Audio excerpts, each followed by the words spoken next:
Outlaws do advocates, we speak the truth. Got a mic in our hand, yeah, we're breaking loose. From behind the bars, the breaking glass roofs. We're telling our stories and dropping bad truth. Yo, it's George, Jesse, and Jeremy on the mic. 3 outlaws on a mission, man, it feels so right. We were doing hard time, now we're dropping rhymes. Turn a hustle into hope, redefining our prime. From the prison yard to podcast fame, taking back our power, no more shame. We used to win numbers, now we win. Really get moving, huh? You know? Yeah.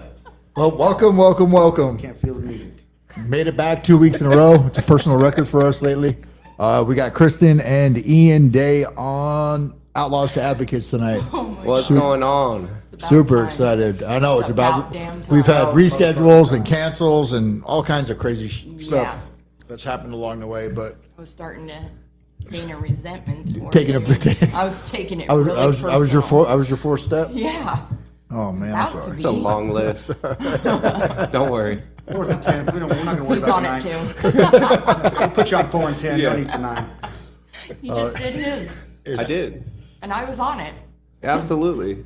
100%. Yeah, absolutely. That was dude. like the second one on the list. No, it was the backside. Oh, okay. It was the backside? Yeah. It's a backside. I do one every like 6 months or so. Just a 4-step you run through. No, just just an inventory. Yeah. Yeah. Get rid of Because the we do resentments. men's retreats. So like every men's retreat, we go over Oh, that's cool. the 4-step. So like they give you a little time to either sit with somebody and listen and do a 5th step for them or run through your own inventory. And so like I just realized really early on that I need these. Like I need a couple inventories because I'm No. a resentful dude. I'm That's so weird because every time I see you, every time we talk, it's obviously not often because we're both busy. Yeah. But whenever we do cross paths, out of everybody I know, you always have the best energy. Well, I do inventories. I treat my alcoholism, Hey, now, real quick, Ian, for maybe somebody that is interested in recovery, wants to get better, and doesn't necessarily know what that is, how would you explain that to somebody that doesn't necessarily know what a 4-step is? Oh, man. Somebody's Well, out you got to there. do 1, 2, and 3 first. It's a 12-step program. How do I put this? Just an inventory, man, of all the harm that I've caused. It turns out to be like, okay, what's my side of the street, right? So I remember, I'll tell you a story. That's my best way is experience, right? Like I remember being in treatment in 2017, and I don't remember actually being able to understand the concept, right? So that's a good question because like I had no idea. So I get to this 4-step and I'm listening to the sponsor dude and he's just kind of laying it all out. None of it makes sense, and so I just did it, right? So it's over the years, like I was saying, you go to the men's retreats and you get linked up with people that give you a better understanding. And I'm taking dudes through the steps and they're sharing their inventories with me. So, I think the best thing is that it's something that I've never done before, so it's a brand new concept. It's something that I'm gonna trust God. I'm going to pray, I'm going to put this pen in my hand, and I'm going to, for the first time in my life, be honest with myself about the stock and trade, right? Like, here's all of the resentments that I've had. Like, I'm talking down to, David S. He was my bully. And from 6th grade to senior year, we just went at it, at each other's throats. And a cool story about that, though, is that I'm doing service work for Maricopa County, right? And I walk into the pod one day, and I hear Ian, and I'm like, oh shit, oh crap, you know what I mean? Like, oh man, it's always like a good or a bad thing when that happens. Yeah, it's one extreme or the other. Right? Yeah. I haven't really experienced anything super bad, but like, I look over, man, and it's him. And I'm from a town, 1 stoplight, 1 gas station, no fast food, 2,700 people, right? And I went to kindergarten with this kid in Centerville, Indiana. And he comes down and we start talking, and I'm like, oh crap, like I owe this guy an amends. Like that's how it works, right? Like it says, you know, that it gives us precise instructions in the literature that I'm a part of, that, like, you know, if possible, make a direct amends, right? But I do have my list. And so, like, I'm looking at this dude and I'm like, this is my chance. I haven't seen him since, but I got to make an amends for how selfish I was and how concerned of, like, my feelings I was, and how inconsiderate I was of maybe what he was going through as a kid. And it was beautiful, man. And I cried and he cried and I held him. And I think the funniest thing is he was like 5'9" and I'm 6 foot tall. And I was like, how was I ever afraid of this guy? Because I'm driven by 100 forms of fear, man. Like, and self-delusion and self-seeking motives. Like, all I worry about is me and my safety. And if you're going to harm me, or you're going to hurt me, or if I'm scared of you, or what that looks like. And man, it was a beautiful experience. Like, for anybody that hasn't gotten to that point, man, if that's what you're doing, if recovery work is what you're doing, and you're watching this podcast and you're with us tonight, like, it's, oh my gosh, it's one of the most beautiful things. Yeah. Awesome. Do you have anything that, from a woman's point of view? Fuck men. No, I'm just Well, we know that. Fair I statement. mean, yeah, you know, clean your side of the street. Make things better, always. Just do what you're told. You want to, Yes, yes, dear. and Okay, you want to introduce yourself, Kristen? Hi, I'm Christin Day. I am known as your neighborhood hope dealer. Nice. Just kidding. Absolutely, you are. Yeah, I work for Crossroads. I'm the head bitch in charge at Everlasting Ink, What's Everlasting Ink for people that don't our know? tattoo shop. You work there? You know anything about the tattoo shop, man? I do, yeah. go in there and cause problems and walk out. We've seen That's the what he we've seen told the somebody. Oh TikTok. my god. Oh my I god. go in there, cause shenanigans, and then I'm like, okay, I gotta go, bye. See you. Yeah, it's great. I love it though. Yeah. That's so It's cool. a blessing. It is. Yeah, it's our little slice of the pie, man. That's pretty awesome, man. Yeah. Sure. I didn't think it was ever. So were you guys both sober when you met? Yeah. So were? we met in 2019. Colby and I were at the CA convention, and Ian slid into my DMs. I tried to stay away from you.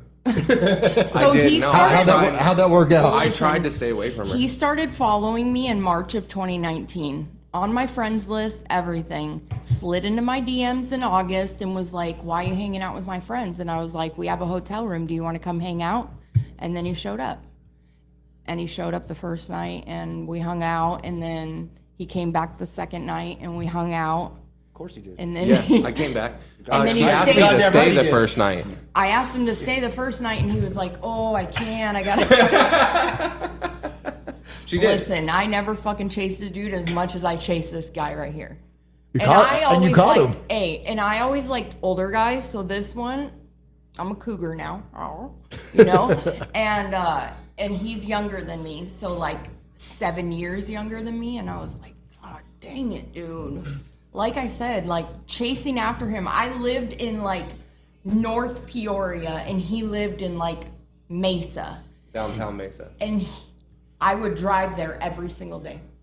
I literally put 1,000 miles on my car in a week, driving back and forth. It was ridiculous. And he's like, we're just gonna get together and like we're gonna date, but we're gonna just be friends and get to know each other. And I was like, Just wanted to take things slow for once, you the know? fuck is that? Sponsor dude told me change everything. Yeah. And I didn't in the beginning. And I went through this one and I went through this one. And I was like, well, he's probably right then. And so I finally started taking suggestions. And I finally was, you know, a husband at some point. It Wild. lasted, I tried. okay, we were friends for a month and a half. That's pretty good. That's pretty good. And then I discipline. did his laundry a couple times. I was and waiting for that. I was waiting. I was waiting for the laundry Seriously, thing. Yeah. that's what got me. So he was living in a he was living in a 3-quarter house in Mesa. I had a And lot to offer. no car, no driver's license, In a but I was TLC like, 3/4 God dang. And he It would was take actually me. Ubers and Yeah. he would take fucking the scooters, and he's like, I'm gonna drive the scooter and go to a meeting. On And a I was bicycle. like, no, stay there, I'll be right there. 45 minutes later, here I am going to drive to go get him so that I could take him to a meeting. Oh, that's awesome. You even let me smoke a cigarette in your car. Oh my God. Ugh. She was trying I hard. really was. It was funny I because we were at the Eris event, and I remember. Can you tell the laundry story? The laundry story Yeah. about him? Yeah. Oh, yeah. And I made my sponsee meet me at the laundromat so that we could do her 4-step. And we proceeded I made her fold his underwear with me, and we went over. I mean, we folded his laundry and we did her 4th and 5th step, and that was it, Yeah. and here we are. And I was went what back got to, him? yeah. I made her a certificate. Got him. He So- made me a certificate that he got, like an 8x10 frame from Walmart, and it's got like this certificate to blah blah blah, and he said, to my girlfriend, September 22nd, 2019, and I was like, oh my God, he loves me. That's so cool. So September 22nd, we made it official, and October 15th, we moved in together, and November, DCS came, and It was so cool. we got his son full time. Nice. That was my was- first apartment. Yeah, Yeah. Yeah. yeah. Like That's ever. a big win. Yeah. Like, well, I had an apartment before, but my parents helped me get it. So I had never went and What were you done doing for work anything. then? Were you tattooing? Oh, at the time when we got the apartment? Yeah. Yeah. Well, I had 2 jobs. So when I first got sober, I was living in the halfway house. I lived at TLC on Dana, and doing the 90 meetings in 90 days. They give you 3 days to get a job, right? So I went out on job search, got a job, but they wouldn't let me hang out at the house and wait for that job to start. So they sent me as a volunteer to the food bank. And when I was volunteering at the food bank, I ended up getting a job there. They just tossed me a shirt one day. So the whole time since I've been sober, like my sobriety date's 6/27/18. What food bank? What good job. By the way. United Food Bank. United Food Yeah, Bank? in Mesa. Right there by the house, walking distance. And since I've been sober, I haven't done a formal interview. I've never had a background check bounce back sideways on me. Like this whole 12-step thing and doing the next right thing and the work that's involved, and I've given myself completely to this process, and I've never had a roadblock. Like, not saying that there aren't roadblocks ahead, but I've always been so blessed in the aspect of, like, if I just don't do what I want and I do what's suggested of me, like, it's not my idea. Like, half of my problem my whole life was that it was my idea, So I got this job at this food bank, man, and then there was a dude in the program that was like, hey, I know you tattoo. You're going to tattoo for me when I open this shop. And I was like, whoa. I said, let me run this by sponsor dude. And sponsor dude said, well, do both. Like, why do you need to quit your full-time job? Do both. And I did. And that was the first time I'd have 2 jobs. For a year, she was a trooper, man. Like, Literally, we had only been together like a month and a half, and I get this 3-year-old kid. Now, mind you, my kids are grown. My kids are 24, 21, and 20. When I was like, what the fuck am I gonna do with a 3-year-old? And he came in pull-ups and like sippy cups, and I'm like, I don't know what to do with this thing. it was great. But there was a great. lot of, I'm not going to say roadblocks, but there was a lot going through that. Like, we both had to show up to court for, this DCS custody case. And like, of course, they try to paint me as the bad person because I lost my kids. My rights were severed, everything like that. But like, we got to just suit up and show up, and I laid my fingerprint clearance card on the table with the lawyer and the mediator, and We went through something where our past didn't define who we are today. right. Yeah. And they gave us full custody of his kid, and we went on our way. We didn't Yeah. even have a room for him. No. Let alone, we had like a pull-out thing to make him stayed a bed in the living room. In the living room. No. Yeah, it was a one was all bedroom. gone. It was like 500 square square feet. feet. One bedroom, one bath. It That's just- family shit right there. Well, Right. it's like Well, I moved from a You know, $500 million house to this. she did. She did. This other house had like 9 rooms. She had her own wing of the house. And she moved into God, a dude. 1-bedroom, 1-bathroom home with me. I thought I was pretty special. I did. I thought I You was. were so special. So much to offer. Fresh out the 3/4. But the cool Dang. thing about that story, though, is that like how many like I know you guys have probably been through situations where they tell you, you know, you can't do this or you can't do that or you'll never be able to do this or you know, like, oh, you have to have a room for the kid, you have to have this for the kid, you have to have that. Yeah. And like everything that happened, we got sole custody of my son. We didn't have the room necessarily. I mean, we made him an area, but like For real. they didn't say no. Yeah. You know, God showed up and put him in a responsible adult's care, and I got to be a dad.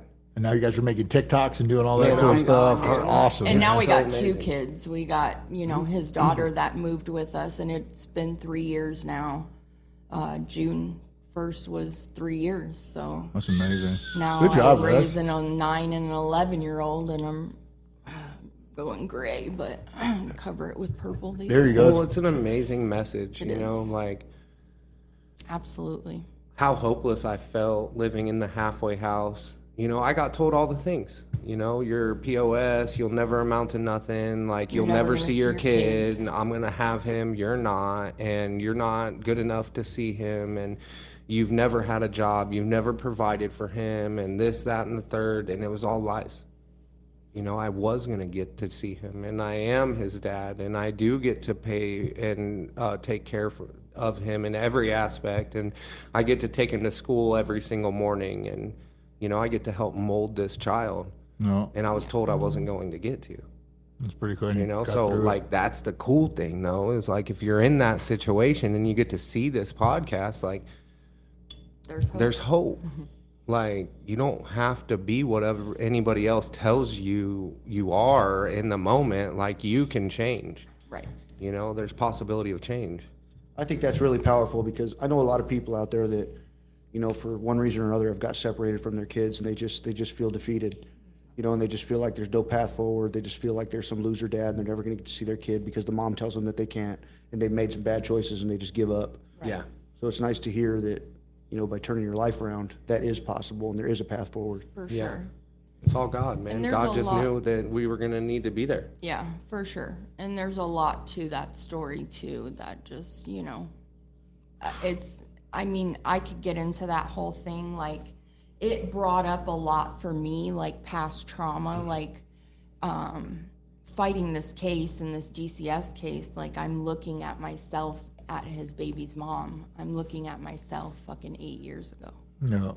And I'm like looking at her, and I can remember being at the courthouse, and I'm just like, he's over in the corner, and I pull her to the side, and I was just like, and I'm crying, and she's crying, and I'm like, listen, like, if you don't fucking get it together, you're gonna lose these kids, and you're done. Like, pull your head out of your ass, stop doing everything for this man, and get your shit together for your kids. Because I didn't. I had 3 weeks away from my reunification date for my daughter, and I fucking got cocky, and oh, I got this. Oh, I don't need to go to that meeting today. Oh, I don't need to sponsor that girl today. And I fucking got loaded, and my rights were severed, and my daughter was adopted, and I didn't see her for 3 years. Boom. You know what I mean?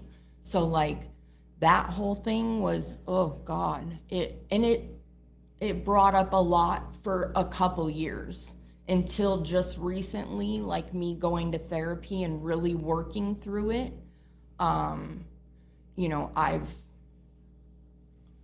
taken a step back, and I can't fix her. I can't make her get sober. I can't make her want to be a mom.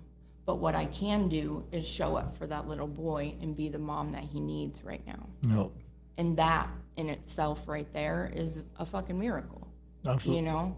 And, you know, I went through times where, like, and again, I've done a lot of therapy to get me to this point, but I waited for, you know, my relationship with my 2 older kids were close. But my youngest, she still keeps me at arm's distance, and it's okay, and I'm okay with that.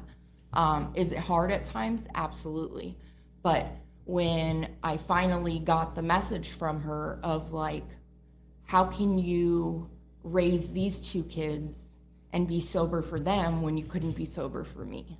And I was like, ugh, you know, like it fucked me up. It puts you in like a stalemate situation, Yeah. like, and I get it. Yeah. I totally get it. But we've pushed past it a lot of times, every time we get to that point. Because, like, I could totally understand why you would want to just, like, pull back from the kids, young kids. And I did for a while. There were times that I pulled back. And I pulled back from him. I pulled back from the kids because of my guilt and shame. Yeah. You know what I mean? And I'm like, just trying to be there for the other, like, trying to, you know. yeah. Well, maybe if I pull back from them, then maybe she'll show me more attention. Right. You know? So it's such a teeter-totter at that point. So many people have that misconception, especially early recovery. Hey, you get sober, everything's going to be great. It's not. It's like you get sober and everything's going to be hard, and now you have no way of fucking dealing with it because you don't have meth or crack or For sure. heroin or whatever.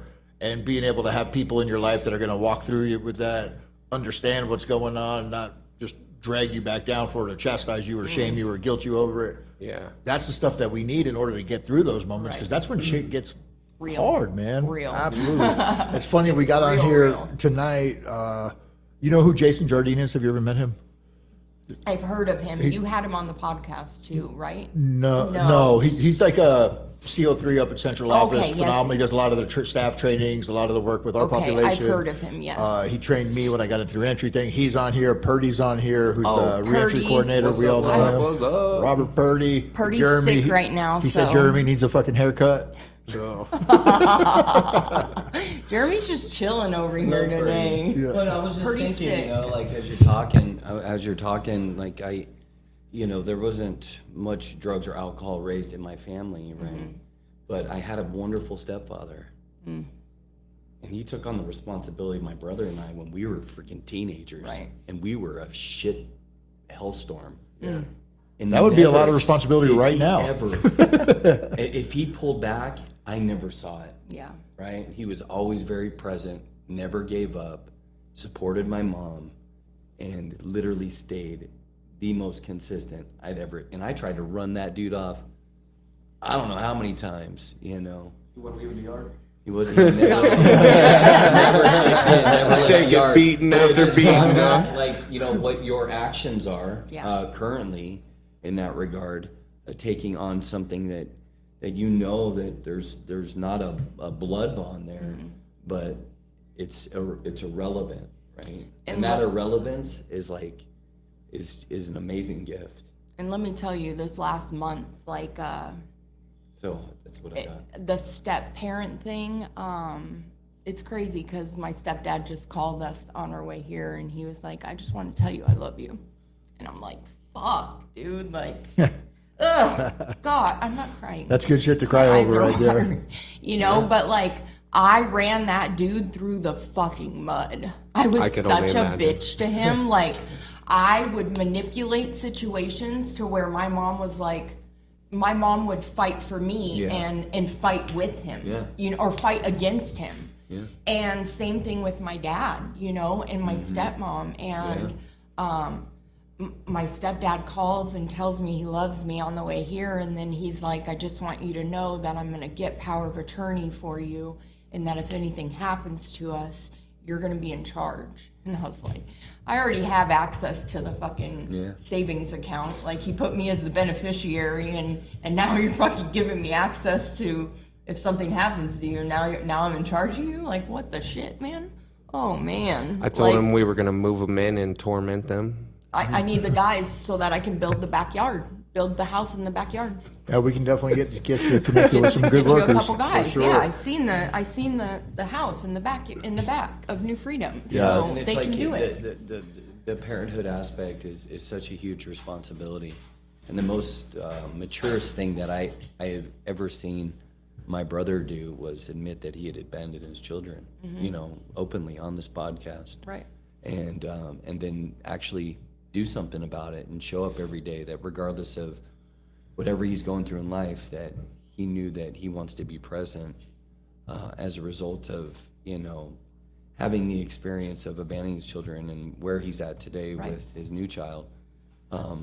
It's the gift of, you know, that you guys have is amazing. Well, I think it gives you a good look of like, And what is my brother doing for the first time in his life? He's given himself to a simple program. oh gosh, yeah. Yeah, you know. Yeah. Shows up. Well, it gives you a good look of like, okay, you know, you're in your early 40s, right? Yeah, I did that. Oh no, I thought it was mid-30s. I'm in my late 30s, right? 36, honey. And that's just a gauge. Chill out, everybody. 43. But that's just a gauge. Okay, well, now you get a real look at what your stepdad was going through raising you. God. You know, well, or like what, you know, your dad may have went through, you know, oh, new kids, new household, oh, he loves them more than me, and like, how could he go live this brand new life, right? And that feeling that you felt. Right, and that's where you sat for so long, but now you get to see, oh, I'm in this family and I'm showing up for these kids, and that's all he was doing. Right. Was showing up for those kids. So now you get to see it full circle, and you kind of like a little bit of a weight should fall off your back, you know, like, For sure. oh man, I need to call dad. Yeah. you know what I But mean? like I said, there were times that I just, you know, I fought that feeling, and I can like hold my head up high and know, like, I did choose men and I did choose drugs over my kids, but that's not who I am today. And I love these kids. I love my kids with all my heart, and I just want to be a better person than I was yesterday. I'll tell you know what, I mean? man. You know, I'm hearing everybody talk about family, and I'm just thinking, like, some of the deepest, darkest times of my life, the only people that have ever shown me unconditional love are my parents. Yeah. My mom, my dad, my stepdad. No matter what I was doing, no matter where I was at in my life, they were always there for me 100%, had my back, believed me when I didn't, loved me when I didn't love myself. And I don't know how I would have got through some of the stuff that I went through without them. I mean, I just hope that someday I can have a child and be half the parents that my parents were to me. Yeah, it scares me, man. Like, it scares me to death. Like, am I showing up well enough? Am I there enough? Am I teaching them enough? Am I teaching them the right things? Am I teaching them how to be good people? Like, it's just, it's always in my head too. Yeah, man. Marlo and I, we went to Payson this weekend to help her mother-in-law move some stuff around in the house, and we go to this restaurant, really nice place, right? And I got my sponsee with me, and we're just sitting there hanging out. And my sponsee and I look over at this table, and it's a full-blown family, and every single one of them's on their phone. Yep. The food came, like there was no conversation coming from that table. I'm like, Checks out. today's like modern world, like, you know, when we were kids, we had the connection Right. because we didn't have all the They tools. don't have that. They didn't have it, and I watched those kids, like they didn't say one word. It was nothing. Yeah. There was no engagement. Yeah. It is a lot different these the days. restaurants today, when we go to Tucson, we usually hit this little Mexican hot dog stand thing they got. Yeah. But it was closed, and we didn't want gas station food for once, so we're like, where are we gonna go? Because we have a morning group and afternoon group. Yeah. I don't know the name. What's the name of the place? Rudy's. Rudy's. Yeah. So Jeremy's like, hey, I know a place, Rudy's. We went over there. We had a pretty good lunch. Yeah. And it was funny because we knew we were going to take pictures and we were going to post them. They had the, I don't know, the fancy soda, but it all looks like bottles of beer. So every picture we're taking, we're making sure the label's facing the camera. Don't need any allegations here. Before all the rumors start. I think like what's really intriguing here is that what you guys are really talking about is your connection with your kids, right? Yeah. And that was like where I was going with it, and to be able to have his kids lean into you and trust you. Yeah. You get to give maybe what you kind of almost regretted Absolutely. back then, right? And that's how God works, right? You have an opportunity now to, And I always say that in my story, like, this is Yeah. my second chance. yeah. This is my second chance to be the mom that I was supposed to be. So, And it's gonna be a long ride. oh God. Our kids are 9 and 11. 11 So- going on 21. Yeah, Yeah. just a couple more years. It's gonna be a long ride. Giddy up. Teenage stuff. Right. Yeah. Well, and then Ryder's mom isn't in the picture right now. My daughter's mom is moving back to Arizona right now. She's on her way right Yeah, now. we'll do all right with that. Yeah, We'll that's do gonna be fine, We'll but do okay. I'm worried, They're gonna be like- in Santan though.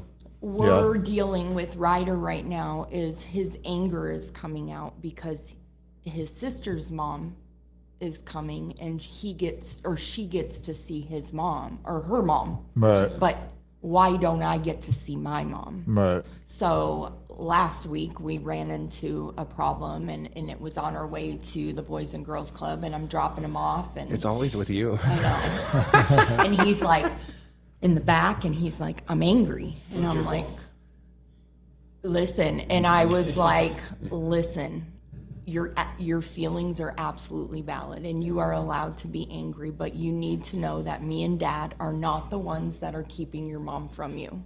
And again, then I go back and I'm like, fuck, I don't want to talk shit about her. You know, I don't want to put her down. No, we love her. And I love her and we pray for her every single night.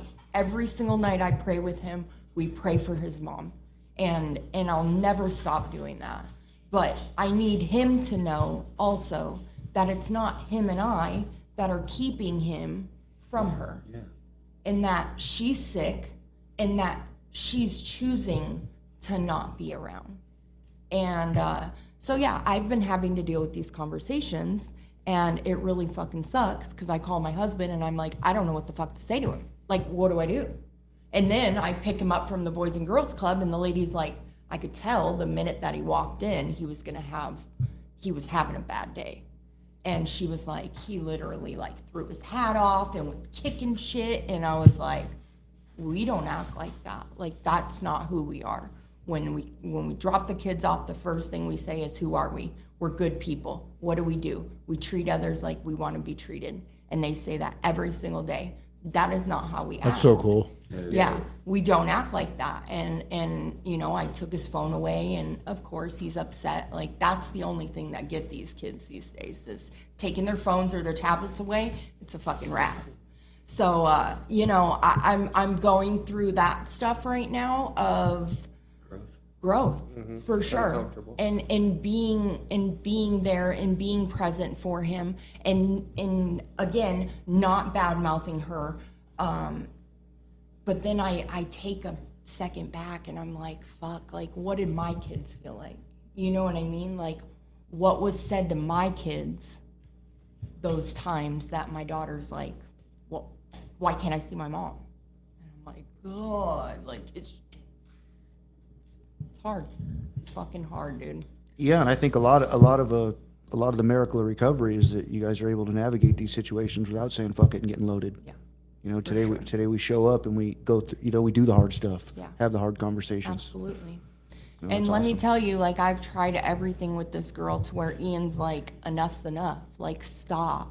Like, I obsess about fixing her and making her better to where I had her at Sanctuary. I had her at another place, like, sex trafficking shit, all this shit, had her all lined up, dude. And she fucking left. The disease and got a hold of her. loaded. Yeah. because that's what it is. Right. what it does. And You know, she it takes has away to my- go through her own shit. Yeah, it takes away that it's not a choice at a certain point. Like Right. I give all that up willingly to get to the next And one. they've literally compared brain scans, right, with, you know, sober I've been hearing individuals. So many about brain scans This is, lately. it's pretty intense, right? Because more norepinephrine and epinephrine can get released in a meth addict's brain than the love for her children, right? Yeah. It's that powerful, right? And that's why we lose our freedom. That's why we lose our kids. We've talked about this before, but to no fault of their own, that's the disease. It's a Yeah. disease, for sure. It's wild, man, because like with my disease, I'm the most sick at the sickest point of my disease is when I run out till I get the next one. Oh, vicious. I'm done. It's a Or rough even road. another way to look at it is, an even sicker way to look at it would be knowing that all that's going to happen, putting that shit back in my body sober, thinking that Right. it's going to be fucking different this time. Well, Right. that's a fact about my disease. For sure. I can't remember how bad it was a week or a month ago, right? Like, I know the outcome, and I can't stop myself from doing it. You know, I remember head in my hands in the garage, because the garage was the hottest place because I'm on probation and, you know, I need to sweat out all this dope. and I'm in the garage and I'm just like, man, like, why can't I stop doing meth? Like, I know I have a drug test coming up. Like, I know it's coming. Consequences don't matter. I do, but then I call and I'm like, and it's the time, right? Like, I call the task line, and it's time, and the feeling, Bubble like guts? when it's incomprehensible demoralization. That's the feeling. When my color gets called, my number gets called, and I know I'm dirty. That's the feeling. And what do? Get I high. take some baking soda pills and get sick. No, man, I get high. Yeah. You know, because what's the use anyhow now, right? And it says it in the book, dude. But you just, It says that stuff. You just literally, like, you reminiscing, you know, this emotional memory that you're sharing. I had an incredible idea one time where I'd rob a crack dealer without a gun, and he shot me. Right? Well, you don't want an armed robbery charge. Right. No, so he shot me in the leg, and when I went to the hospital, I get home. You know, I asked my stepdad, I'm like, hey, you know, I ran out of pain pills. Can you give me a ride? You know, he took me to the dope spot. I used money. I bought crack. And then when I ran out, I hopped. I just watched myself, when you're talking, walking down 32nd Street with the boot on my leg. Yeah. A mile into Marconi, into the square to buy crack. Yeah. Oh, the square. Yeah, man, I get it. I get it. Nothing. It's 110 out. Nothing stopped me. Nothing. I remember getting into an accident. This is how powerful our disease is. Like, all war stories aside, like, set aside, like, this I was is serious. I think that. So I was on probation in Pinal County and Maricopa County. So I was at court. So I was at court for Pinal County this day, right? And I thought, you know, I was going to get seen in the morning, court dates in the morning, right? Well, they pushed me out past lunch, and Start I don't know, you know, don't they know who I am? Like, get me in and get me out, you know? I got shit to do. Yeah, right. And I start freaking out because, like, I'm gonna get sick, right? And that was towards the end. I was on a lot of heroin every day, and I start freaking out, and so I start making phone calls, and I think that I'm gonna be able to get from the Pinal County court in Florence all the way to Scottsdale to grab money from my dad at work, to Higley in the 60, and back to Pinal County Courthouse so I can get seen. by whenever. Within an hour. Yeah, I can do it. I can do it. Okay, right? Houdini. I can do it. So I take off in my minivan back to Scottsdale. Yeah, it's paid off. My parents gave it to me. My parents gave it to me. Dude. What model? What style? Like, It was one of the Sedonas, the Kia Sedona. nice. Yeah, nice. white. White, yeah. It was great. It was like a 20. It was like a 20, Automatic side door? 2004 or 20. No, 2004. Like, no, it was a hoopty. buttons. No buttons. Yeah, hoopty. The back seats were always down. I think I lost them. Anyway, And so I'm on my way, but like all seriousness, I'm looking for a phone charger, right? Of course. Because my phone's about to die. And I pull off the side of the road and I hear dirt under the car. So I pop my head up like a little turtle out of a hole, you know, and I see that I'm heading straight for the guardrail. You know how they have the old guardrails out there on 79? And I'm heading right for this guardrail. I take it and I slide in the dirt. And so now I'm 60 miles an hour sideways right in the guardrail. Boom! And I hit this guardrail, it bends my door into my leg, and I have this huge gash in my leg, almost like a gunshot, right? Like, and that's what reminded me of this. Yeah. And so I hit the guardrail, and then it flips me up on the nose of the car, and I skid, and it slams me down, right? And I only know this because an 18-wheeler pulls up behind me, right? Because I just, nothing's gonna stop me, dude. Nothing's gonna stop me. The 18-wheeler pulls up and he's like, I don't know how you're alive, man. You need a ride? Like, Yeah. You like, yeah, absolutely. You left the minivan? I left the minivan. I got a ticket for leaving the scene of an accident that day, but I didn't get a DUI. abandoned vehicle, $500. Yeah. $500. Yeah, it was bad. He was just so astonished, you know, and nothing's gonna stop me, man. I'm getting where I need to go. Heroin. And he drops me off. My parents were on Ellsworth and Broadway. He drops me off at the exit, and on the 60 in Ellsworth, and I walked with a huge gash in my leg, this big, just bleeding profusely from the 60 to Broadway to my parents' house. Like, Yeah. you know, because I'm getting that heroin, man. Yeah. You know what I mean? And I get home and I call and I get the money and I never got stitches. I butterfly bandaged it, alcohol and butterfly bandaged, and smoked more heroin. No. This disease is so powerful, man. And you made it back to court in time? No. No, I called the court and said I got into a car accident.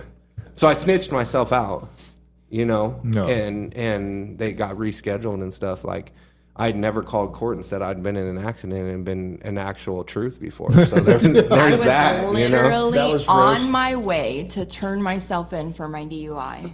And I took, so you self-surrender, right, at Maricopa.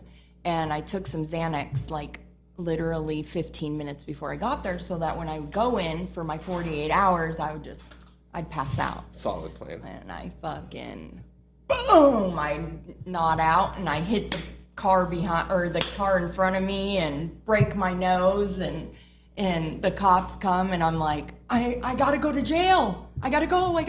And the cop's like, you're not going anywhere. Did you bat your You need eyelashes? to go I tried.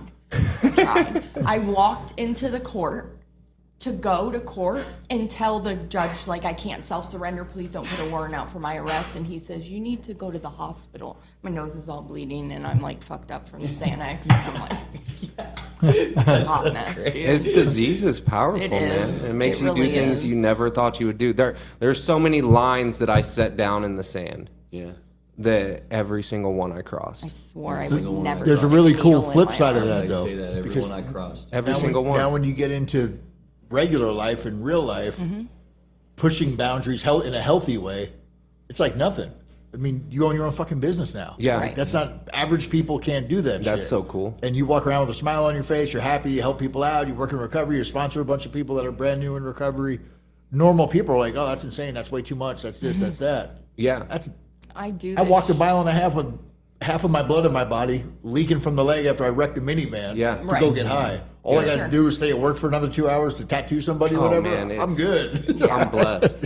Blessed and highly Absolutely. favored. I think it's an absolute privilege to have you guys on here.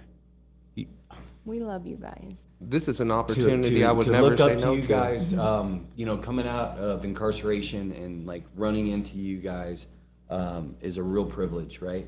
You do the tattoos. She's like the light of like Phoenix, right?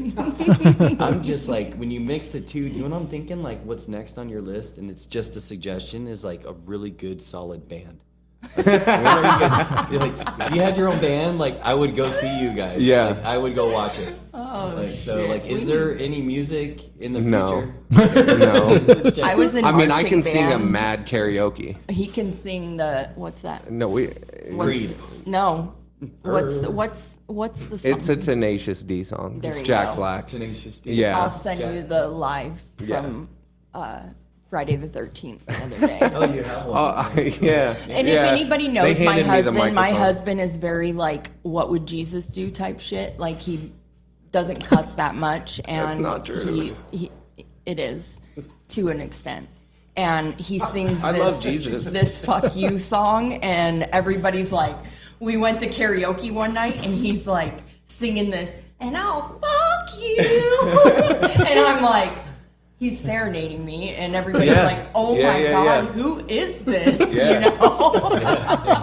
I didn't always have sexual integrity. You know, it just wasn't always something that was present in my life. But with good mentorship, good sponsorship, man, like these guys showed me how to be a man Absolutely. and not a boy anymore. you know, You know, and you can't have integrity some of the time. no, Right. no, It's gotta be in all areas of your life. when nobody's watching. Yep. And that's the toughest part is to get deep down and dirty with these men that are in this meeting that like, you know, transparency, full transparency. Like this is what I'm going through. This is what I'm struggling with. This is the last bit of this part of anything that I need help with. Not just tuck it inside, Yep. right? Because that's integrity. Like this is what I'm doing in the dark. Like and I don't want to. You know, I don't want to do that stuff when nobody's looking. I don't want to be this guy when nobody's looking. How do I not? No. And then pray for it to come. You know, that's the only way. And then usually there's someone there who's had a similar struggle. Absolutely, 100%. Oh my God. Or you get sent because you have chose to overcome this stuff. Yeah. You know, and that's the beauty of it. That is where you want to be, is when you're being sent because you've had the courage to walk through those things. You've had the courage to, in a group full of men, to say, this is what I'm doing, I'm still struggling with, and I need your guys' help with it. Like that is it, because if you never tell me, I'll never know that I was sent for you. You know? Absolutely. And it's, oh, God, man. Like this, if you would have told me that day when I hopped into that 18-wheeler that this is what life would look like, that I don't need to use or drink to live life successfully, I would have never believed you. I would have been like, no, I'll figure it out. Yeah, I'm good. I got Yeah, it. I'm good on And if probation you for would have years. told me that my life was I got going to this. look like Yeah. this 6 Hey, I'm years selling later. drugs till the day that I die. You know, like, And that's a decision that we make too. And then we end up, because the guy at the trap house can do it. yeah, successfully for Why at least can't 3 I? months. Yeah, At with, least 3 months. with impunity, right? At least 3 months. Yeah. And it's something we talk about too. Like if you look at Chapo, like #1 drug dealer, blah blah blah, and they got him. Like there is, Got this his dude was wife, able too. to dig out of prisons twice. Sherry on. You know what I mean? I don't have that capability. I know nobody at this table does. If he can't get away with it, there's not a person on this earth that can. And then all the wreckage that comes through with that lifestyle and all the stuff that we leave in our past. I had a realization the other day, like I talk about peer supports, right, and lived experience. And we talk about that proudly. I know I do. And then sometimes I forget all the wreckage that I had to cause and the harm I had to cause in order to have that lived experience title. Yeah. It's not such a great title, right? But the stuff that we did, we get to use that stuff now to help others hopefully see that there is a path if they choose it to go a different way, if they're willing to do the work. Yeah. Or just If they're willing to do the work. or just, Absolutely. Or just be in the right spot and have an honest moment. Like that dude was today. You know, he's been in since '92, and he's got 12 years left to do. He walked right up to us and said that I've been in here so long, and for the last 10 years I've been miserable, you know, dipping back and forth. It's because I'm not choosing joy. No. You know what comes to mind is deep down in every man, woman, and child lives a ideal image of God. Yeah. You know, that's God that brought him up to you. You know, like that's not me. Dude. When I'm going through that, that's not me. That's We the power had of God. one guy today, we went to Cimarron. Cimarron's been a shit show. They've had a bunch of stuff that happened there. this- People got this- hurt, all that this- stuff, right? This is amazing, dude. The guy's going to work. He's got his bottles. He's a porter in prison. And you protect the chemicals there. Yeah. Oh yeah. Yeah. He walks in there. even in He county, sees yeah. an officer that he doesn't like. So he's like, oh no, he's walking, and the officer's like, hey, we're having a group in here. Half the yard was locked down or whatever was going on. So they're trying to be cool to us and get a couple extra people in. You want to go? And the guy's like, yeah, right, I'll go. So he walks in. He sees an officer that he doesn't like or trust or whatever. So he's like, man, screw this. He turns around to leave, and the other officer comes up. He's like, hey, man, are you going in there? He's like, yeah, I'll go in there. I had no idea what it was. Had no idea we were there, like what we were doing. Yeah. Came in, sat down, and got a shit ton out of the group. And I was explaining, I'm like, that's a God shot, bro. That's Absolutely. exactly You what We're that looks supposed like. to be here. You were Yeah. supposed to be here. It wasn't by accident. You even tried to leave. Right. And you still got put in this room. Nothing in he God's still And will. he chose. opened up Yeah. more than anyone else in there. He Absolutely. was ready. That's the Yeah. best. Well, the cool thing is the other guys that are in there have been coming. Yeah. Yeah. And they're like, one of the guys is young. He's a 20-something-year-old Mexican kid, and he sent me an email 2 weeks ago, and he said, I'm missing the group because it was helping me with family relationships with my like he's using these words that we use that Right. And they now- shouldn't even know yet, right? But he's starting to learn now through us, and getting that in an email like on a Tuesday morning. I'm like, Yeah. man, we got to get back in there. Yeah. It's not because we weren't going; they were locked down. Right. It's But it's beautiful. just so cool to be a part. Like I love that. probably everybody at this table, I don't know everybody's history so much, but I shove so much stuff in my arm trying to feel the stuff that I get to feel in recovery work. Yeah. And we talked about hangovers earlier. I wake up with no hangover. None. Right. Wake up feeling great, ready to go again. Yeah. And it's just it's so great. Yeah. We're into our last couple of minutes here, so before we take off, what do you guys want to leave everybody with? Go ahead, honey. I mean, normally I leave a group with, like when I'm telling my experience, strength, and hope to people, is that you're not here to be new the whole time. Like, you're worth it. And you're not in here to rot away. You're not in here to make a PO happy. You're in here to change your life. And that you mean so much to me and to the people that are in this room, and you're here to mentor other people. You're not here just to be mentored. You're here to get the proper experience of being new, learn the stuff, and then give it away to somebody else. And that's what you're here for. Right. Nobody, I always tell them, nobody in this room is excluded from that fact of carrying this message to another person that's struggling, that may be out there and that needs help. Because that's what we're to do. That's what we get to do, is to be here on this side, telling the stories, giving the experience out, and then getting to share what it's like today. We get to be parents today. At to be a wife. It's crazy, a husband. Crazy, huh? I got a I've been with garage the clicker. same dude for almost 6 years. I need an award. I mean, I that's need a good. new ring. I wish we could do a close up of this ring that she says she needs a new one of. Beautiful, man. It's time for an upgrade. What would you leave them with? It was the last couple minutes. I need a new ring. No, I'm just kidding. She's trying. There's a Manifestation. checklist. No, I I'm already just have a kidding. checklist. Sphinx cat, new ring, Camaro. Honestly, if you're new, stay. Seriously, don't leave before the miracle happens. We learned that the other day, or somebody had said it. You are the miracle. You are the miracle, yeah. And you can do anything you put your mind to, Awesome, but man. you gotta do the work. You have to do the work. Straight up.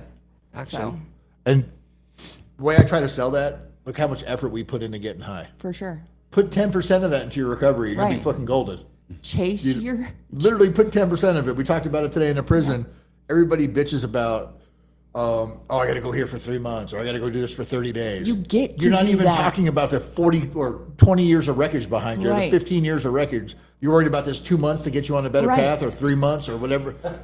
I sit Come on, in like- I sit in admissions at Crossroads, and I'm like, they're like, I gotta fucking do 45 days, and blah, blah, blah, blah. I'm been like, there. You get to? I've Like, been there. shit, dude. Oh, we've and all if been you there. can Doing do it. the 45 days and you get an opportunity to do 2 more months, do it. But I was getting high knowing I'm going to have to go do 10 years in prison. Right. I was fine with that. But Right. God forbid I go work on myself for fucking 30 days. Right. Doesn't sound Absolutely. appealing. Right. Doesn't I'm sound like, appealing. dude. No. Oh, Well, we absolutely all love you guys we love so you much. guys. Love is too. mutual, man. Absolutely, man. love So is so glad mutual. you guys are here. So glad that my dog didn't bite you guys. Almost. Thank goodness. It was close. Almost. We made it Pushing through. that limit, man. But You're look at like- her. You set a She's boundary so like, cute. hey, you should probably leave her alone. She's like, oh, really? Hey, No. Kristen, let the dog settle down. Oh, okay. Hey, doggy. The hot stove. That's Hey, good. it Look at came real close. It got my watch. We're still working on boundaries. Well, thank you all for being here tonight. Thank you guys so much. Bye. We'll see everybody later.